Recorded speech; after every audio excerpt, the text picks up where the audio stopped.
The city, there's a spot serving more than just good food. They're serving up community.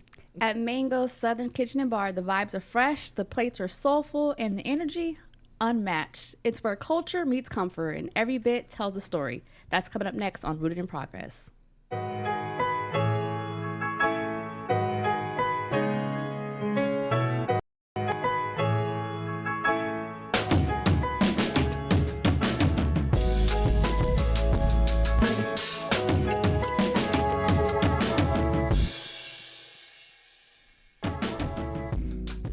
Come on into this Thursday edition of Rooted in Progress. Naisha, how you feeling this morning? Another week, another topic. Yeah? Another episode? Another episode? Yeah, we're here. Naisha, let me ask you a question. I don't know where I was going with that. I don't know either, but let's get right into it. Naisha, let me ask you something. What's up? So, are you a breakfast person? On the weekends? On the weekends? Yeah, I'll do brunch. So in the mornings, you just kind of hit the ground rolling? I'll grab like a granola bar, some boiled eggs that I get made fun of eating in the newsroom. Yeah. Maybe some toast. Well, the reason why I say that, folks, because I'm somewhat a breakfast person. I'll have a smoothie when I come back from the gym, or there's some days I may eat a boiled egg. But especially this morning, I had a little hunger in my tummy, and with this special guest that we have in here today, man, I was hoping for some soul food, some good breakfast, some catfish and grits, something good. So, saying all that to say, guys, we have. You tell it. We have the owners of Mango's Southern Kitchen and Bar. Exactly. And also Mango's Cafe. Welcome in Mr. David and Nadege Andre. Yes. Thank you. Thank for you, having guys. us. Welcome. Thanks for having us. So I was so glad to get you guys on here because I actually went to y'all's restaurant. And when I said the food was unmatched, the vibes immaculate, it takes... Being from San Diego, coming to Tampa, it's really hard to find some good food places here. And to know I found one owned by my people, I said, I gotta spread the word. I literally came back the next day and was like, y'all have to go check out this place. Yeah, when we were planning out this meeting here, we, Naisha told us about your restaurant, Mango, and was like, guys, have y'all eaten this spot? Unfortunately, I haven't been by there, but I'm going to make that stop here soon to get by there and check you all out, man. So welcome, guys. How are you? Thank you for having us. Yeah. We're excited. Yeah. So tell us, where did the concept come from? So we have roots in the Caribbean, West Indies, Haiti.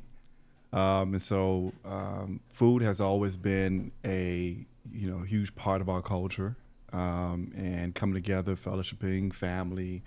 And so we always wanted to open up a business, family owned and operated, and something that we can pass on to our kids and future grandkids as well, and establish a legacy. And so we wanted to open up a restaurant because that has always been something that we done personally with our family and friends, and open up our doors, host events and things of that nature. But, going into the restaurant business, we were kind of leery of it at first, but, but that was something that we've always had in the back of our minds, that eventually one day we'll open up something. So Now, who is the cook in the house? That's what I was getting ready to say. You better tell y'all exactly how it goes down. Yeah. Let the people know how I was feeding you good in college. Ooh, yes. Look And at then you like, oh yeah. Yes. So definitely, I'm old school, and I have an old soul when it comes to looking at things, and so I feel like a way to a man's heart is through the stomach, and eventually when we met, that was something that stood out, that she can throw down. So. Yeah. So that was like the beginning. Like I've always loved to cook. I mean, my mom and dad would probably say, my mom would say, well, I taught her how to cook. And then my dad would say, nope, I did. I don't even know. It just is something it instilled in you. Yeah, I've always wanted to do. I've always hosted my friends. Yeah. I've always, our home's always welcome. We've always had like parties for our kids. So essentially we knew it was something we wanted to do. So we tapped into catering, and then catering turned into something bigger. Just bigger than Bigger So than- Naj, tell us a little bit about your background and your coming up. And you're originally from. I am originally from Haiti. From Haiti, yeah. But was raised down in Miami. Okay. I came to the States since I was very, very young, like 6. And was raised down in Miami. And Big family. yeah.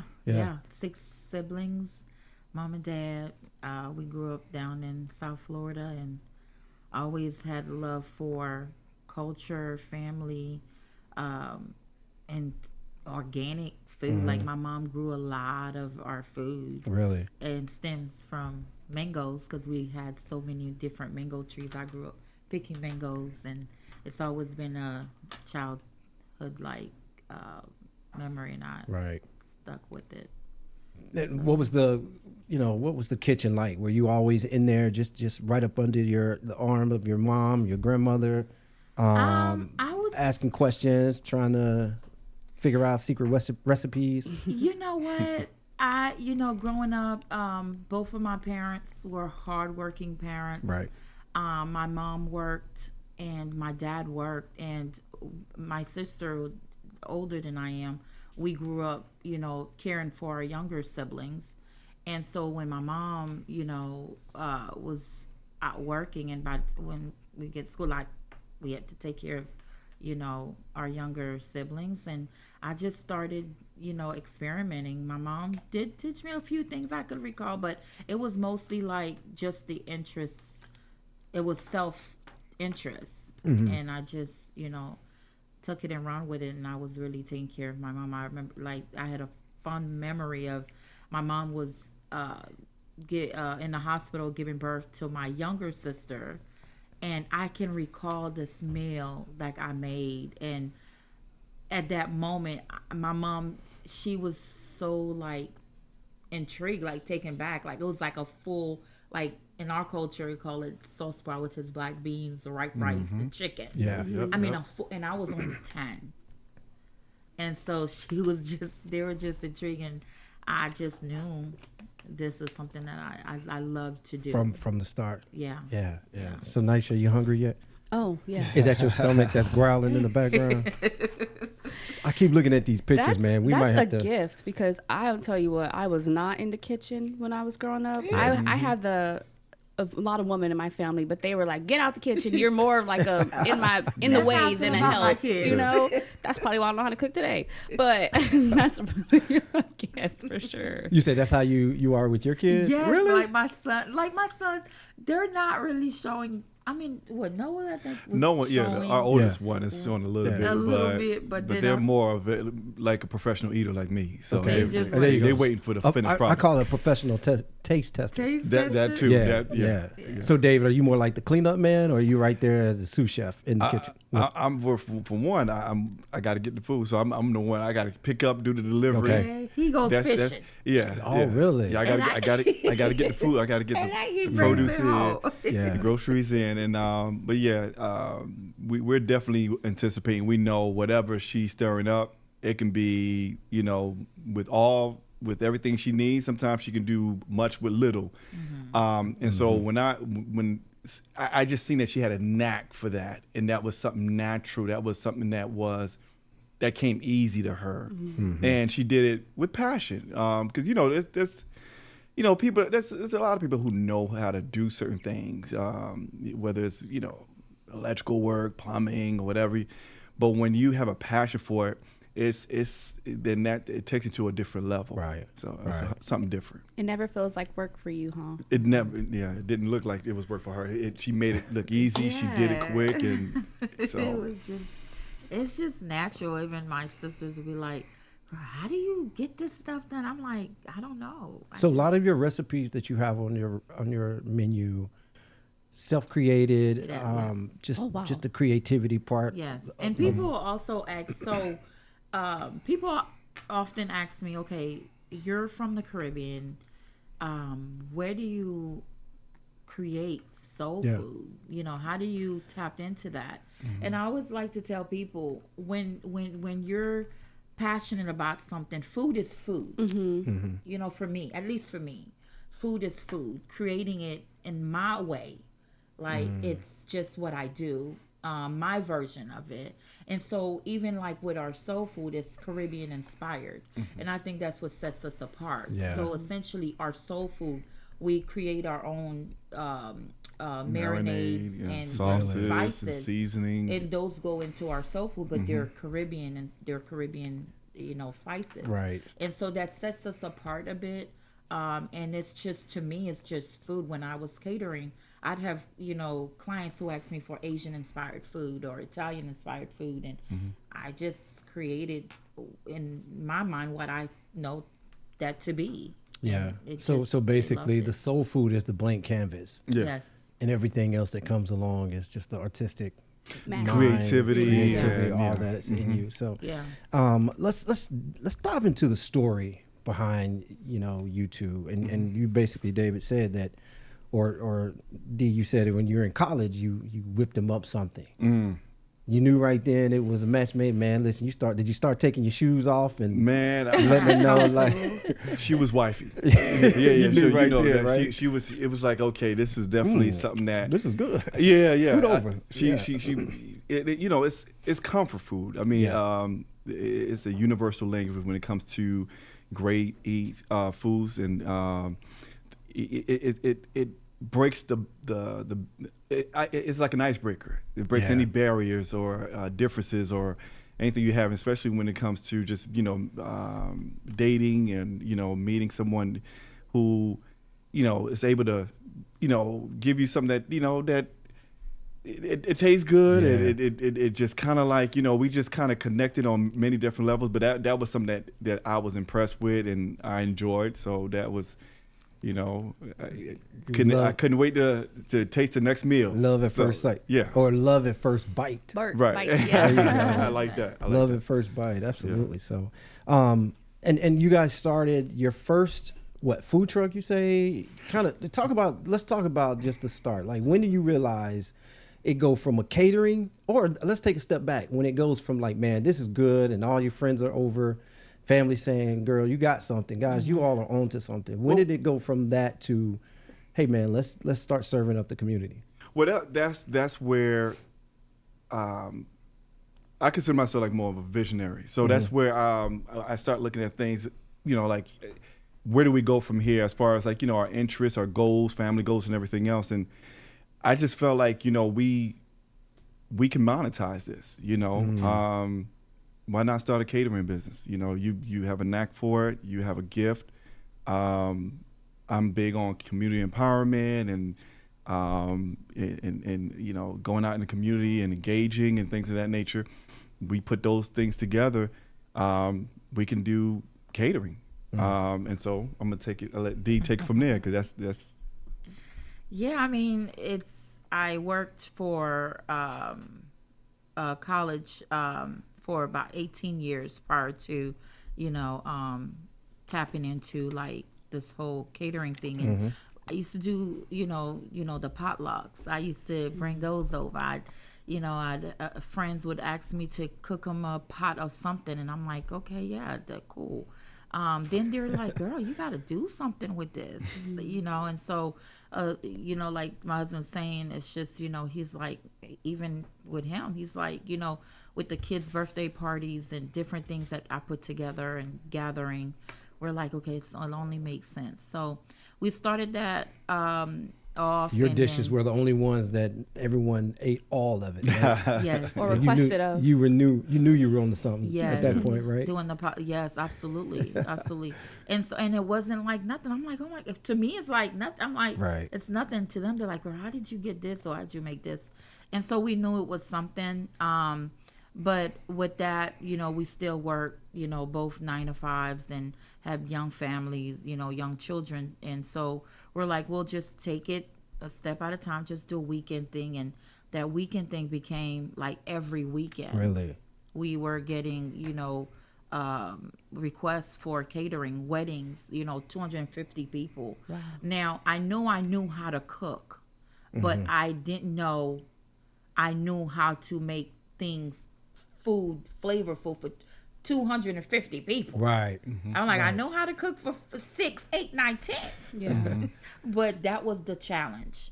And trying to curate, different recipes and different levels of, spices, because not everybody likes spicy. And those are some of the things that, I had to figure out, okay, how was I going to do that? Right. And I did, and people loved it. And we were getting inquiries left and right. I had to turn down, a couple of, requests because I just couldn't meet the demand. Right. And so, because it was still a 2-man's team. Yeah, right? it was just me and D. I was sous chef, delivery guy, Everything. Yeah. Plater, server, whatever we needed to do as a unit, as a couple, we had to get it done with very limited resources, very limited staff. We didn't have a full catering staff. We did multiple things, so it was a lot of grinding in the beginning, but we were getting, like Dee said, we continue to grow. We continue to expand in terms of different catering different events. Whether it's a business mixer, things for the university, USF, the community college, and weddings, parties, and we started getting a lot of demand for where you guys located. Are you guys located anywhere? So we started doing pop-up shops. We started going to different events and or just hosting. Our own little pop-up shops. And so, during our conversation and where do we go from here, I pretty much started to feel like, we can open up a restaurant, right. Open a brick and mortar. And so that's where, I say we may need to take it to a step further, and this can be legitimate. I see this going somewhere. So we decided. What year is all of this from getting started with the catering? Catering started with 2018. 2018, and then I would say year 2, 2020 during the pandemic is when we started. That's when I started to see. We had a lot of time to think. Yeah, we had because the world shut down. Yeah, there's a lot going on. Now, were you guys still working full time? Yes. Okay. We were both working full-time jobs, but we just, like everyone, we had a lot of time to sit and think. The world kind of paused during the pandemic, and we decided it would be a good move to open up a brick and mortar, really? even with the climate we were living in. That. So that's when you opened the Temple Terrace That's location. when we opened Temple Mango's Terrace, yes. Cafe. Okay. But what made it, special is that, like, when it comes to our family, I think my husband and I it's just us. There's no other input. And I think we like it that way. Because we felt like, okay, if we're cool with it, we're in agreement, let's go. So a lot of people didn't know we were actually like building a restaurant, a cafe. Because obviously people would think we're crazy. Right. It's in the middle of the pandemic. Y'all doing a lot. And quite frankly, they would have been right, because we ran into more obstacles than we could ever even prepared for. But with that, I mean, we're people of faith, so we're very, we're prayerful. So we're like, okay, every obstacle that we ran into, God saw every bit of it. Every step of the way. Yeah, we were still able to find ways around it. Yeah. And with that, we were able to open up a cafe. How did you find the location?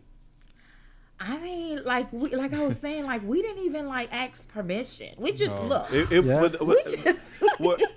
mean, during that time, it was a lot of different. It's kind of interesting because there was a lot of restaurants closing down.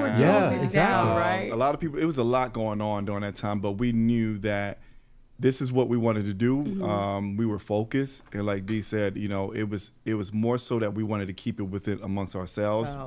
But because people, everyone had enough going through a lot. So, but we did our search, and we happened to find a nice plaza where we feel like had sufficient parking, that the aesthetics looked nice. We didn't want to do something big, to start out with. We wanted something small and kind of, test the water to see how this will go. And we, it was rocky in the beginning, but But we found the Terrace Plaza over there on 56th Street. Let's just say too, babe, we didn't know what we were getting ourselves into. And I think that's the Kids, honey, we it was a lot of unknowns. We honestly, looking back at it, I'm like, what in the world were we thinking? Yeah. Because this was not a second generation kitchen. I was under the impression I was gonna go in and open up a little cafe, nice, cutesy, and just serve just enough food. But the state say, ma'am, don't matter what you're serving, you need a whole hood. Yeah. Now, when you guys found this building or this particular space, did you have to turn it into a kitchen, Absolutely. or was it it was a full built out? So we had to take a blank canvas and turn it into a restaurant. We had to really put. That's everything where in. the not being knowledgeable. In the industry, we learned a very hard way. But I feel like that was. I'm telling you, all in preparation for where we are today. Exactly. Yeah. Because we're able to now, the knowledge that we were able to gain throughout all that prepared us for what we're doing now. Right. And so we're like, if we can do that with zero resources. Right. And when I say zero, I mean zero. Yeah. So I and the thing is, like, when I seen that this can be something more on having a permanent location, a brick and mortar, I knew that it would require some sacrifices, because again, like Dee said, we didn't know what we was getting ourselves into. It was more so we wanted a brick and mortar. We wanted somewhere that our customers and people that enjoy our cuisines and our catering, they can go, and we have a permanent location while still catering as well. So we made sacrifices, from I had to sell my car. Wow.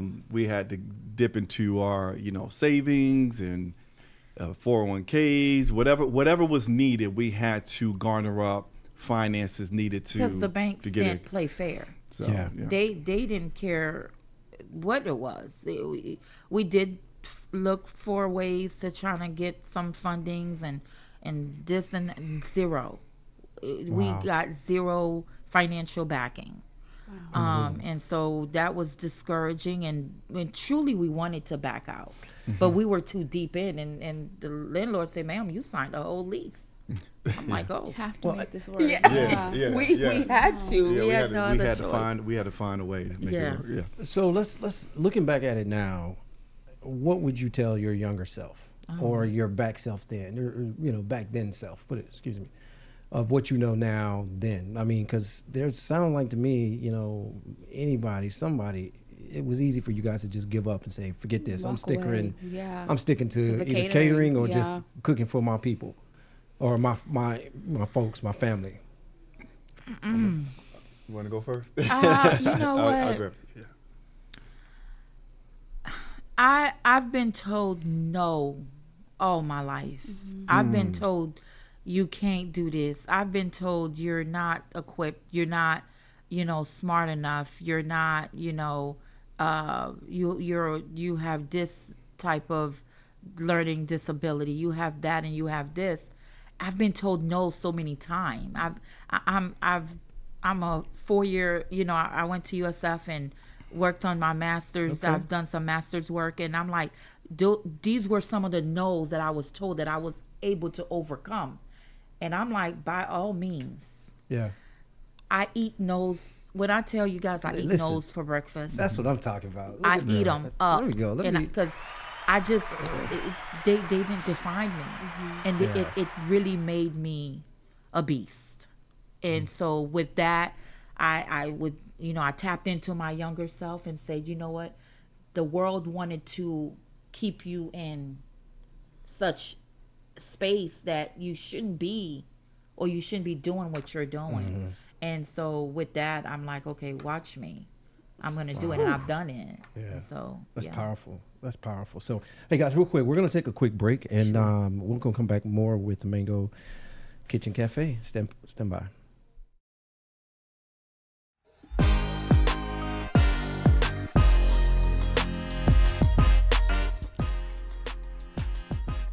Welcome.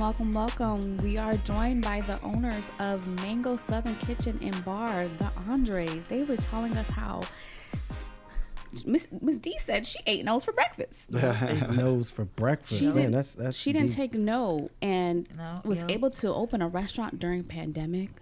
Yeah, yeah. Not And- knowing, having any knowledge of the industry. So let's just pick back up. Yeah, from yeah. there. Well, And to keep going though, you know, Yeah. you've been told no so many times. Well, I think the foundation of our relationship and our marriage, our family as well, is faith based. Right. We were both raised in the church, so not only did we have to overcome a lot of obstacles, just seeing our families, you know, coming from working class families and pushing on. That's where our resilience comes from, our faith, and from, you know, growing up in families where you had to overcome a lot of challenges, and hearing no's and not letting those no's deter you from your goals and where you want to accomplish. So our faith definitely sustained and helped us while opening up this restaurant during a very pinnacle tough time in our country. So during the pandemic. So the faith, we had to rely on that heavily. And not only that, but when me and Dee got together, we knew that we were wanting and going to do something special together. We feed off of each other's energy. We work well together when it comes to accomplishing goals and you know, meeting expectations and just planning out what we want to do and what we want to, you know, as far as business wise or personal, family wise. We always, you know, we feed off of each other, our strengths and weaknesses. You know, we kind of complement each other. So that really helped us and sustained us as well. Well, I just want to welcome those guests who are just now tuning in. Again, this is a story about the Andres, who owns Mango Southern Kitchen here in Tampa, Florida. And this story, I mean, this episode of the Rooted in Progress, it's all about the story behind the success. And that's what we're diving into is your story. So, David, you just mentioned that, you know, you guys work together and you rely heavily on faith. You guys just opened up your second restaurant. Correct me if I'm wrong. Second, right? Yes, sir. Number two restaurant. Now, when did that restaurant open up? Opened up in July. The 12th was our soft opening. So in the midst of everything that's going on in this country, from prices skyrocketing to, you know, of course now with the government shutdown, people are being laid off or not getting paychecks. You guys are rising, you know, above the standard. And how do you go about doing that, man? And when has there ever been a time where you guys just again wanted to just throw in the towels? Miss D, you just said you take no's for breakfast. You eat, you swipe them off, you know, off your shoulder. But man, I know it's been tough. Tell us about those tough times.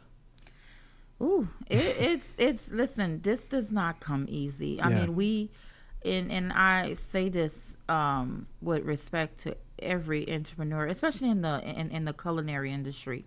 There's so many, you know, blows, you know, so many lows, you know, but the highs are there as well. But before you can get to the highs, you would have to literally swim to a lot of lows.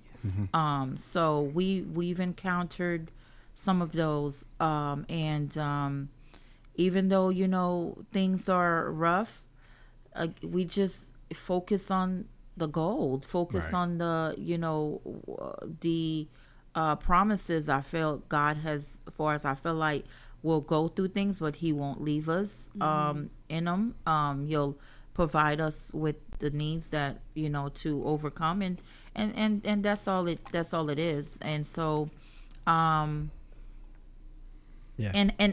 being in this with a partner, I feel makes a world of difference, because like David said, we kind of like, we balance each other. We even though we're married, we're business partners, so we both have different parts that makes this very wholesome. So that helps a lot. Yeah, and I'm going back to your question about some of the difficulties, challenges. I think one of the main ones is finding, you know, people and the right staff that fits to some of the standards that we have in terms of quality of food and customer service. Customer service is probably the hallmark. and the bedrock of what we do is making people feel welcome. And as soon as they hit that door, they hear "Welcome to Mango's." We want people to feel and appreciate not only the comfort food, but just that Southern hospitality as well. Wow. So, And that's what I experienced when I was there. And I have to be very transparent with y'all, right? Because we on rooted, keep it 100. Right. So I saw a TikTok video that was trying to just put y'all under the dirt. And I said, you know what? First of all, this is a successful couple. Opened a second location. They are clearly doing something right. Right. Let me go check out this place for myself. Let me formulate my own opinion. And it was amazing. How do you respond to those negative reviews and the backlash? I think, you know, I'm learning from my husband. Obviously, as women, we really get, it's personal, right? For me, he's teaching me to not take, this isn't personal, this is business. Right. There's always going to be, we're not for everybody. That's true. And it's like I put so much love and so much into what we're doing that I'm like, what do you mean she said this? Oh my God.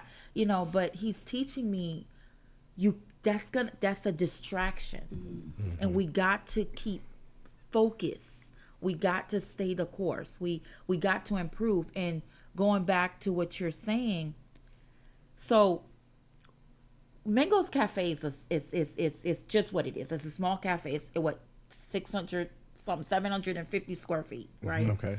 And so we have lines around the building, right? So when we knew we needed to expand, Right. So but that came with time. That came with prayer. It's a lot. The demands were there. So when we started constructing Mango's Southern, it was just that we were just working towards the second location. We kind of kept it a little, we didn't expose the progress as much. So we, again, with whatever we do, is kind of like stages and getting it going. But what I didn't know was the anticipation from the public.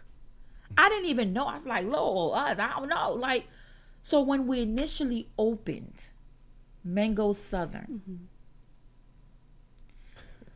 there were over 300 people. Wow. That's amazing. That was waiting for us to open. When we opened those doors, I kid you not, we didn't know what we got ourselves into.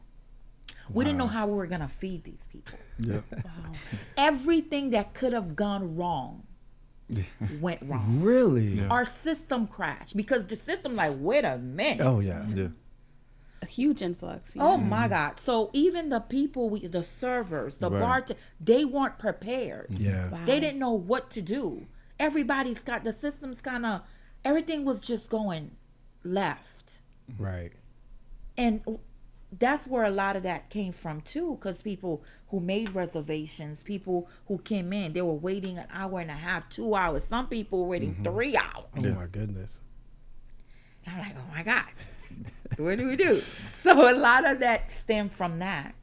I mean, the community did not hold back. But we knew that this was something, out of our control. And once we get to the bottom and get to the drawing board and figure out what we can do to self-correct, I knew that we was going to get this ship steered in the right path. Yeah, you just had to get your footing. We because just had to. The Yes. negative, there was also a positive. Yes. People Right. want to eat. People And want- they want they those did. bellies filled. Yes. Right. And I mean, it's a beautiful situation now. I mean, what was within our control, we were able to control. Yeah. I mean, we went from the first 2 weeks getting 1 star reviews to loud. Now it's grown. I mean, it's night and day. Well, and the thing is, you asked, how do we get and deal with it? It's a deep-rooted belief in who we are, what we stand for, our faith. Yes. Again, when you have those, foundations, and you Yes. have and you have each other. I think, I believe and I know then that's a recipe for success. You know, once you can stay rooted in, like you said, rooted in progress. That's you stay right. rooted in what your faith is, your belief in your product and what you do, and you hold true to those values and principles that we pretty much still use to this day that we grew up with. As far as again, you know, going back to customer service, I knew was going to be key to a successful business, and that's something that we hold true to, treating everyone, making them feel special. Quality food, not compromising. We don't compromise with our food, and we'll get into that more, but that we knew our food quality is there. So it just having that belief in what we do and who we are and what we provide. I think that's what, you know, helps, you know. Well, I remember the Southern Gospel song that pops in my head when you say that. It says that, you know, the road may not be easy. I don't believe he brought you this far to leave you. And you got to stand on that faith, and you got to know, you got to go through the trials and tribulations. But at the end of the road, you continue to hold on to his hand, his holding, helping hand. He's going to see you through, and my goodness. So at this point right now, you guys are going through a second grand opening. Did you realize, and did you ever think, like, man, what are we doing? Like, you know, we took the lessons and all the setbacks and all that from the first one. Now here it is, we're doing it again. Was there a mentor or anybody in this second go round, or you guys just? No, we knew that at the end of the day, we knew that eventually we were going to get things under control. Right. Eventually, we just needed to get the systems corrected. We needed to get even the personal changes. We had to change, you know, make some personal changes. We had to make some operating changes as well. So we just knew that once we can have some time to breathe, because there was a lot going on. You know, we were in the trenches. I mean, it's not like we're outside looking in and we're in it. Right. And so that was part of the issues too, because unlike Mango's Cafe, we're a small family ran. You know, I was owner, a chef. My sister was up front. My husband was, you know, helping. So it was a family thing. My brother was in there. So, but when it came to a full service, you're not in every intricate, because we're in the back trying to, you know, get things going, that we're not really like involved in the front end. Right. So the minute we know that our, you know, beliefs and our values is not instilled in the people that we trust for it to be, and it became, okay, this may not be, because what we believe is customer service is so vital to us. Exactly. You know, and so we had, like David said, we had to kind of revamp and kind of go different direction with different folks. So it's one of those things. I mean, we still got work to do, I feel, but we're definitely in a very different space. And then just to go back, for people who are really understanding like the success, it really didn't come overnight. Right. There are times where I remember at the cafe, we only had maybe 2 customers, and we cooked a whole lot, and we're having to take some of that food downtown and giving it away to the homeless. Because we just didn't know. And then year 2, we're like, I think we're done. David was like, we're done. Because my health was taken, you know, this was taking a toll on our health, our family. We have young boys. We were so busy working, you know, the restaurant. Then we still had full-time jobs. Right. So it was a lot, but, you know. Now, are you still doing catering at that point? Not to that capacity. Okay. Well, at what point? Yeah. Well, when year 2, I guess. Cafe, yes. Yes. That's what. That was kept. It was a lot going on. I mean, we had, and so it impacted us on a personal level. It impacted us, you know, business wise. You know, things were, but we had to do a lot of praying. We had to do a lot of, figuring things out, conversations, long night conversations, trying to figure out what's the next step, how do we proceed. But I think, the resilience, that we grew up seeing, our families, our parents, we had to rely on that. We had to reach way back and tap into the resilience, our faith again, and things started picking up. We started getting the right personnel. We started to make some changes, tap into some different changes, and and those things. foodies started coming in. Yeah. They're like, y'all been missing out. Guys, we're going to take a quick break, so stay put. Don't go anywhere, folks. We'll be right back. Rooted in Progress.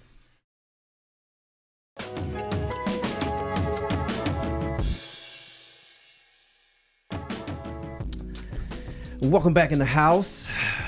Terrence Middlebrooks along with Naisha and the Andres, who are the owners of Mango's Cafe and Mango's Southern Kitchen and Bar, located here in Tampa, Florida.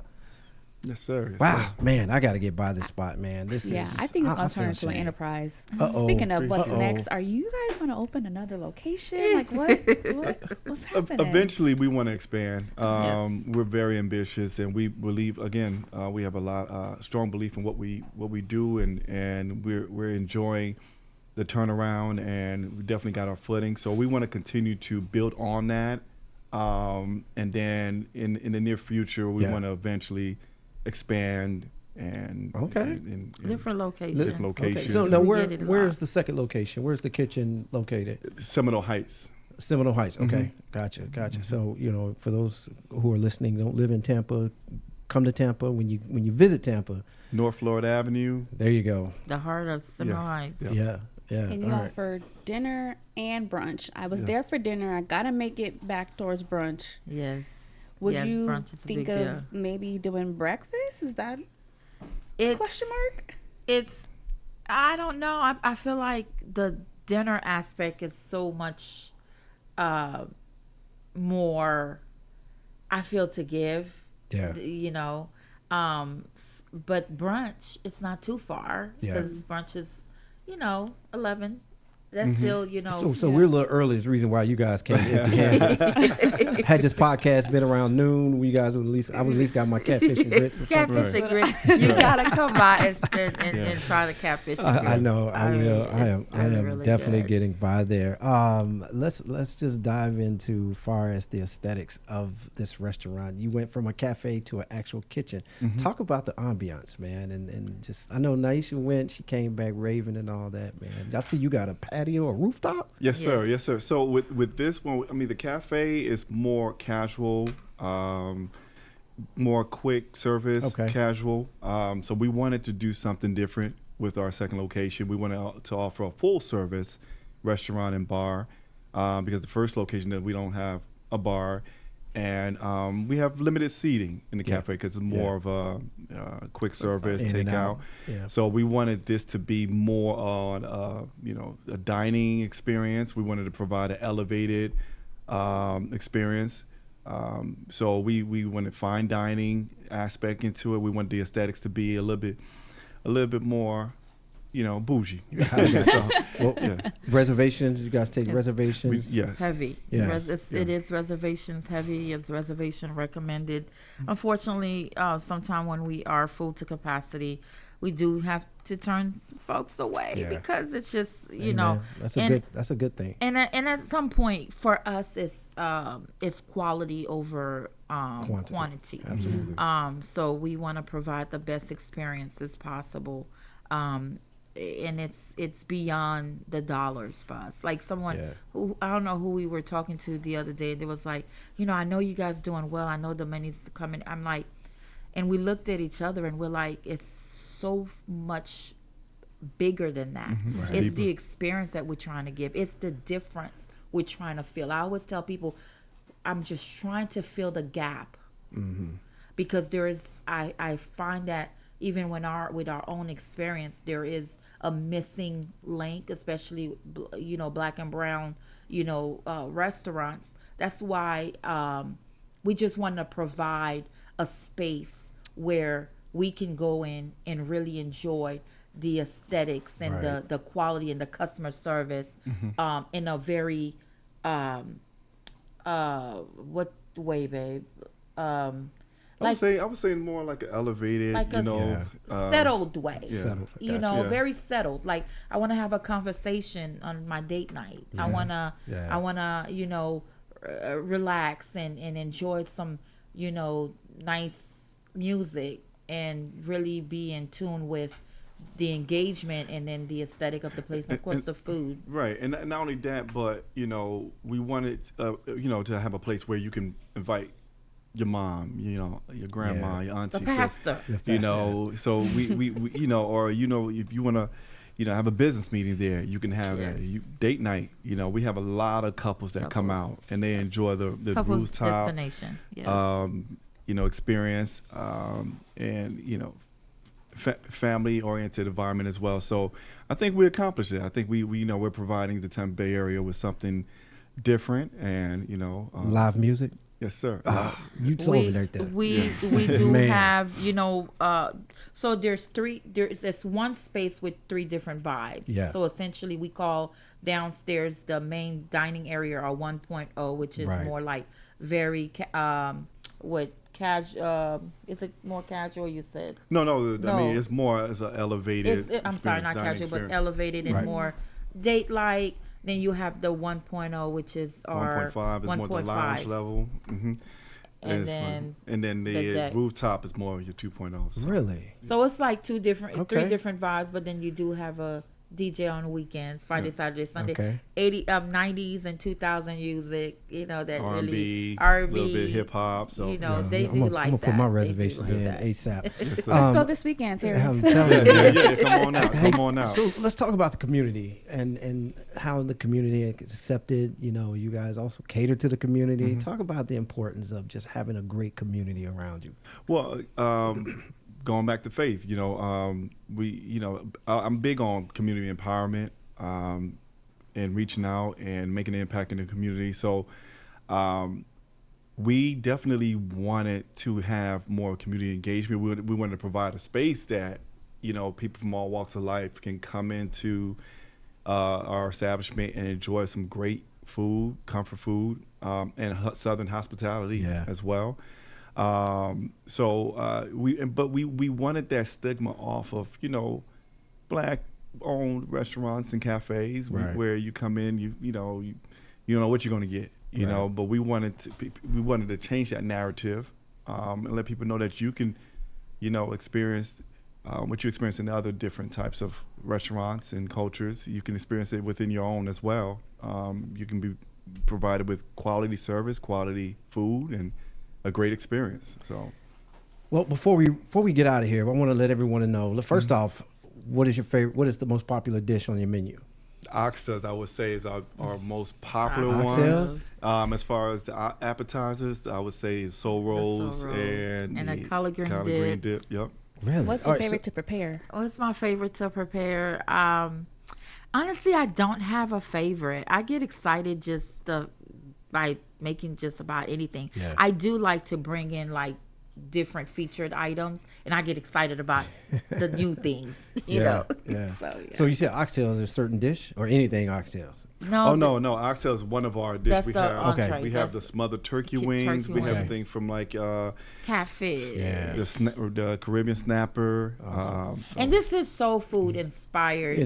Caribbean soul food. So you will taste a bit of a difference. Like our collard greens are Caribbean inspired, and you know, we do have rice and peas with your smothered turkey wings, so you kind of like having soul and Caribbean at the same time. So. And again, before we head out, how about you give us where people can find you, follow you, all of the above? So Mingo's Cafe in Tampa is our Instagram for the cafe. Mango Southern is our Instagram for the Southern restaurant. We're located, again, 2 locations. Tampa Terrace is on 56th Street, and Seminole Heights is on Florida Avenue. We would love to see you guys there. Absolutely. Yep. reservations. Well, walk in. on behalf of our entire team, we want to say thank you guys for taking time out Appreciate it. and to come by and visit us here in Root in Progress. And man, I'm gonna tell y'all this next time. Bring Please, some next bring time some with when us. we come, We sure will. just We bring sure me will. a little bite. That's it, man. Just a little appetizer. So, but no, I can't wait to get by there. And Naisha, Yeah. thank you guys so much. But Thank Naisha, you so much. yeah, You're welcome. I gotta get you there, Terrence. yeah, we got to get by Maybe there, man. maybe before next Thursday. Yeah, absolutely. And get we could you- do a follow up next Thursday. Yes. Yeah, we could do a follow up on the next Thursday's episode. So, and well, it's been another great episode, Naisha. Hats off to finding this wonderful couple and this amazing restaurant. Yes. So- So thanks for tuning in for another episode of Rooted in Progress. You can catch us on Spotify, Apple Podcasts, and YouTube. And you can also watch our episodes on the WFLA app or the WFLA.com, the website. But for now, we're peacing out. Stay rooted. Stay rooted, y'all.